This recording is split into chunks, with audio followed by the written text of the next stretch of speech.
여러분 좋은 아침입니다. 오늘은 8월 6일 수요일입니다. 그분을 본받으시오. 그러므로 사랑을 받는 자녀같이 너희는 하나님을 본받는 자가 되고. 에베소 5장 1절입니다. 본받는 자라는 단어는 모방자를 의미하는 헬라어 이미테스를 번역한 것입니다. 그것은 누군가를 하나의 전형, 모델 또는 예시로서 따르는 모습을 연장시킵니다. 이는 또한 누군가의 뒤를 따르는 것, 그가 어떻게 무엇을 하는지를 따르는 것과 유사합니다. 따라서 실제 맥락에 따르면 위 구절은 그러므로 너희는 하나님이 모방자가 되라 라고 번역할 수 있습니다. 이는 그분을 복제하는 것, 즉 그분처럼 행동하고 말하는 것을 의미합니다. 왜냐하면 당신이 그분과 같기 때문입니다. 누군가는 이렇게 물을 것지도 모릅니다. 우리가 하나님과 같다고 말하는 건 너무 심한 것 아닙니까? 사실 우리도 하나님께서 사도 요한을 통해 이 말씀을 주시기 전까지는 알지 못했습니다. 이로써 사랑이 우리에게 온전히 이루어진 것은 우리로 심판날에 담대함을 가지게 하려 함이니 주께서 그러하심과 같이 우리도 이 세상에서 그러하니라. 요한일서 4장 17절. 예수님이 세상에서 사셨던 그런 모습과 같이 우리도 세상에서 그분과 같다, 이런 얘기죠. 당신은 하나님보다 열등하지 않으며 그분의 위조품도 아닙니다. 당신은 예수님과 같으며 당신은 그분의 형상의 표현입니다.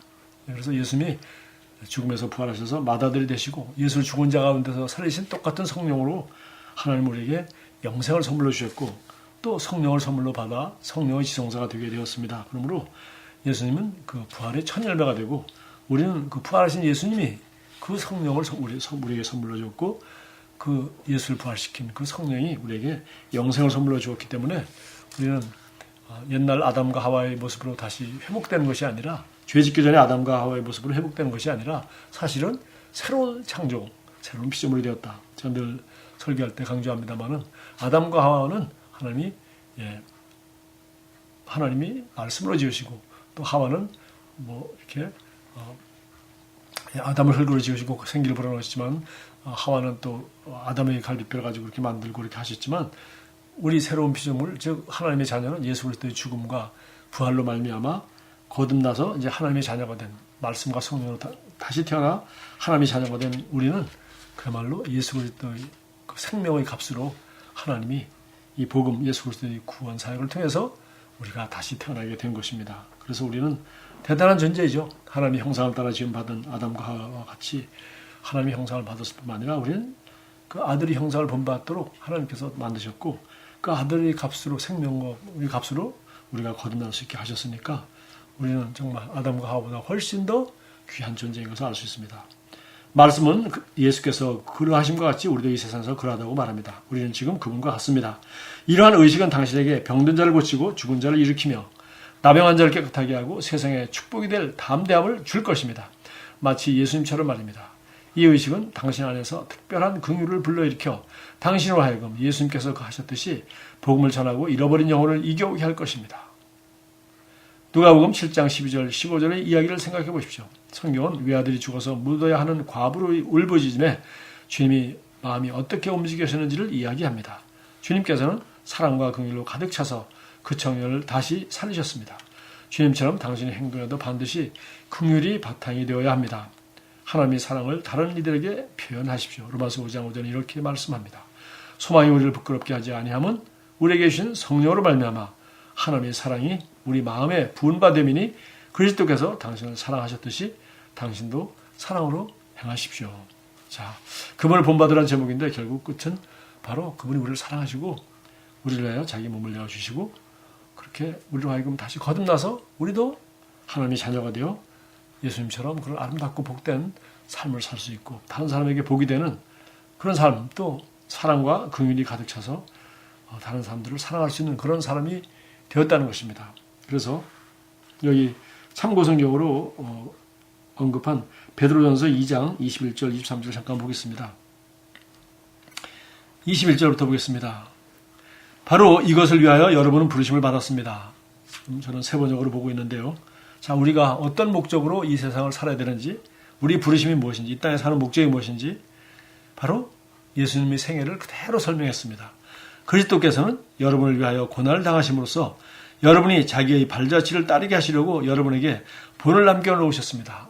예수님이 삶은 우리에게 이런 모델이 될 뿐만 아니라 우리 과거에는 아무리 좋은 모델을 보고 우리가 흉내를 내도 할 수가 없었는데 이제는 우리가 거듭났기 때문에 우리가 새로운 피조물이기 때문에 우리에게 주신 이 말씀의 능력, 또 성령의 능력으로 말미암아 또 성령님이 우리를 늘 인도하시기 때문에 이제 내게 능력 주신 자 안에서 우리는 이렇게 살 수 있다는 것입니다. 예수님은 우리를 구원하셨을 뿐만 아니라 우리에게 모델이 되는 삶을 살아셨을 뿐만 아니라 우리로 하여금 그런 삶을 살 수 있도록 생명과 능력을 다 주셨다는 겁니다.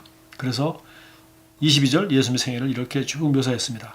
그는 죄를 지으신 일이 없고 그 입에서는 아무런 거짓도 찾아볼 수 없었습니다. 그는 모욕을 당하셨으나 모욕으로 갚지 않으셨고 고난을 당하셨으나 위협하지 않으시고 정의롭게 심판하시는 이에게 다 맡기셨습니다. 그는 우리 죄를 자기 몸에 몸소 지시고서 나무에 달리셨습니다. 그것은 우리가 죄에는 죽고 의에는 살게 하시려는 것이었습니다. 그가 매를 맞아 상함으로 여러분이 나음을 얻었습니다. 전에는 여러분은 길 잃은 양과 같았으나 이제는 여러분이 영혼의 목자이며 감독이신 그에게로 돌아왔습니다. 자, 이제 우리는 정말 영혼의 목자이며 감독 되신 그분께 돌아왔기 때문에 그리고 그분의 온전한 보호와 인도를 받는 양이기 때문에 우리는 정말 예수님처럼 이렇게 이런 고난을 당하셨으나 승리하시고 그리고 십자가에 달리셔서 우리가 죄에 대는 죽고 의에 되게 살 수 있도록 그렇게 하셨던 것처럼 우리도 이 세상에서 정말 이렇게 예수님처럼 그런 그 복음을 위해서 또 다른 사람을 이웃을 사랑하기 위해서 또 이렇게 다른 사람들을 동정하고 위해서 이런 어떤 그 주님이 어떤 어려움을 당해도 여기 그 입에는 죄가 없고 거짓이 없고 모욕을 당해도 모욕을 갚지 않고 고난을 당해도 위협하지 않은 것처럼 우리도 그렇게